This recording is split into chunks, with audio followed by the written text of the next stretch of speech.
आपण मैंने केबे फ्रिज रे चश्मा को रखी कि रखी ना आज ये टिप्स देखला पर आपण मैंने निश्चिंत रखिए। Hi friends, welcome back my YouTube channel. सबुदिन पर आज आपण मानी नुआ नुआ टिप्स आनी। तो चलते देखी ना मोर फर्स्ट टिप्स कौन अच्छी। फर्स्ट टिप्स अच्छी एमती किसी स्कूल ड्रेस को लेकिन जहाँकि पिलाने पिंधिकी जाते। तो बर्तमान तो रेनी डे चलला तो आम रोज रोज तो सार्ट को सफा करें।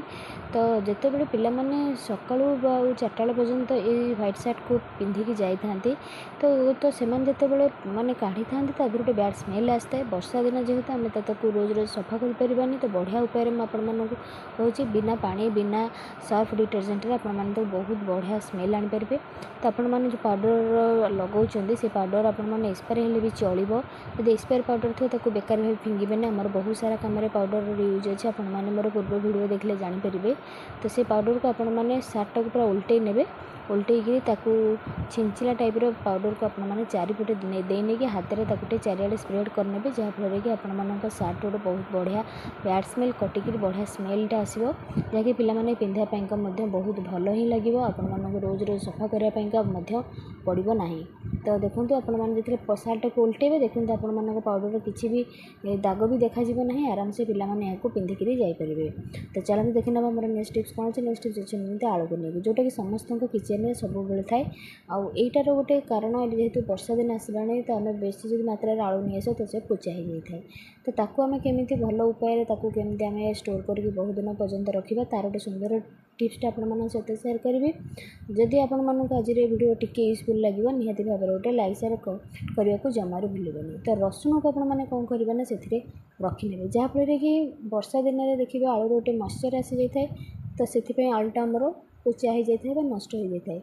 तो रसुण देवा द्वारा कौन हम ना रसुण से ओदा अंश को ऑब्जर्व कर नब जहाँफल कि आलूटा आपण मानकर बहुत दिन पर्यंत लास्टिंग कर। तो यही टिप्सटा आपने किचेन में अप्लाई करते देखिए आपण मानक आलू बहुत दिन पर्यंत रष्ट ना।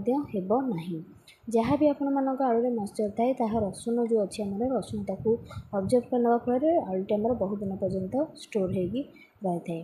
तो आशा करुँच टिप्सटी आपको निहाती भाव में बेनिफिट देव। तो चलते देखने मोर लास्ट टिप्स कौन अच्छी। लास्ट टिप्स अच्छे आम चश्मा को फ्रिज रे कहीं रखा। तो आज ये टिप्स आपण मानू निहाती भाव में फास्ट लास्ट पर्यंत देखिले ही आप जानीपारे कि आम फ्रिज रे चश्मा को कौन पे रखुचे। आजिकल तो छोट टू बड़ पर्यंत समस्ते चश्मा लगाऊँ समस्त आईसाइट प्रोब्लेम बाहर। तो चश्मा जो मैंने रेगुलर यूज कर छोट पिला हूँ बड़ हूँ बाहर को जो मैंने जाऊँच गाड़ी चलाऊँ ट्राभेलिंग जाऊँच निहाती भाव में आई की प्रोटेक्ट देवाई आम चश्मा को यूज कर। तो बेले बेले कौन हुए ना चश्मा को रेगुलर यूज करने द्वारा तादेह स्क्रैचेस बहुत आसी जाए। तो ताको आम मार्केट में न नहीं बिना पैसा खर्चर घरे ताकि ठीक करवा। फ्रिजर आपण मैंने कौन करेंगे ना चश्मा को आराम से रखी नहीं पारे। फ्रिजर को आपण मैंने रखा द्वारा कौन हम ना आपने थे ये टिप्स ट्राए करते देखिए आपण बहुत सारा बेनिफिट मिले आपण मानक बहुत सारा पैसा बचे। आज जदि आपण मैंने मो चैनल को नुआ थे प्लीज सब्सक्राइब करेंगे पाखे थे बेल बटन को क्लिक करेंगे जहाँफल कि मो वीडियो नोटिफिकेशन आपण मान पाखे खूब जल्दी पहुँची पार। तो चश्मा को आपण मैंने कौन करेंगे ना फ्रिजर नहीं रखने आपण कौन क्लीनर आने पड़ोनी मार्केट रू जाए पैसा खर्च करी जहाँ भी आपने 5 मिनट तक फ्रिजर रखिदे। फ्रिजर बहुत ठंडा थाए। तो या द्वारा कौन हम ना फ्रिजर गोटे लेयर आसता है जहाँफल कि आमर चश्मार स्क्रैचेसटा बहुत कम होता है। तापर आपण मैंने गोटे भल कपड़े आपने क्लीन करने देखिए आपण मान चश्मार जहाँ भी सब स्क्रैचेस थी सब दूर हो। रहुचे जय जगन्नाथ।